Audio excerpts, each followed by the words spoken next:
Inside Science.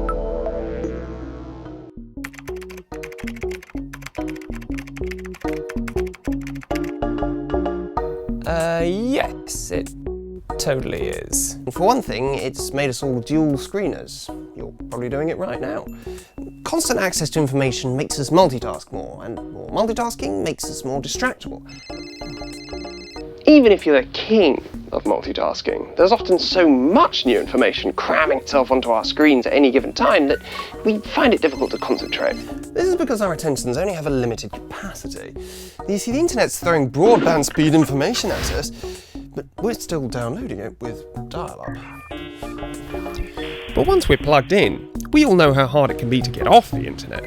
In fact, a study in 2014 found that 6% of the global population suffered from full-blown internet addiction.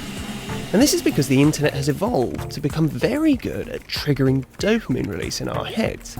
And dopamine is a very pleasing chemical to have released in your head. For example, liking Instagram photos triggers dopamine release in the nucleus accumbens, and that's a key node in the reward system. That study actually found that if you're a teenager, liking Instagram releases more and more rewarding dopamine as you go from being 14 to being 18.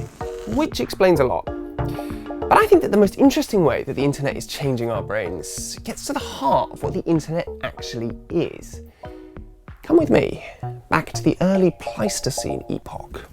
Back then, you wouldn't be seen dead on Tinder. The cool kids were all using the Acheulean axe. It was the hot new technology on the scene. Now, using it activated certain brain regions over others, which favoured their evolutionary development. Now, your brain is only like it is today because some caveman needed to be able to axe stuff real good. Whoa. Fast forward 1.7 million years, and the internet is doing the same thing to us now. Now, our brains treat physical tools like extensions of our bodies. Imagine having a hammer for a hand. That's what your brain's really thinking when you try and do DIY. But we treat the internet like an extension of our minds. It's like a Swiss Army knife of new brain features. Memory is a good example of this. It's been found that if we have access to information whenever, then we just don't bother to remember the information itself. All we do is remember where we need to go to find it. So these days, when we face a gap in our knowledge, we've primed ourselves to turn to the internet first for answers. Is the internet changing how we think? Well, it's certainly changing what parts of the brain we use. It has made us a little bit more distractible. And it has become a bit of an addictive pleasure. But 5,400 years ago, after the Acheulean axe, but before YouTube, another tool was invented that did the same thing. Writing. Because writing changes the brain's structure as well. In 2017, a study taught 28 illiterate adults from Uttar Pradesh province, India, how to read.